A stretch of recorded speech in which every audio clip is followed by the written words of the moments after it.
కాండద్వయోపపాద్యాయ కర్మబ్రహ్మస్వరూపిణే స్వర్గాపవర్గరూపాయ యజ్ఞేశాయ నమో నమః. నమశివాయ సాంబాయ శాంతాయ పరమాత్మనే మృత్యుంజయాయ రుద్రాయ సగనాయ ససూనవే. శ్రీ రాజరాజేశ్వరాయ నమశివాయ. మనకి బ్రహ్మ నుండి ఆవిర్భవించినటువంటి మహర్షులు సృష్టికి మొదలు వారు తపస్సమాధిలో ఉండగా పరమేశ్వరుడే వేదరూపంగా వారికి స్ఫురించాడట.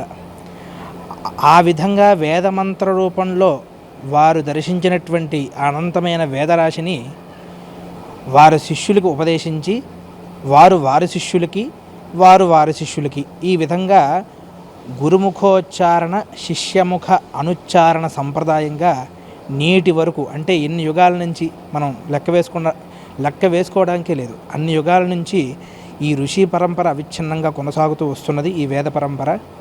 మరి ఈ వేదశాస్త్రాభివృద్ధికి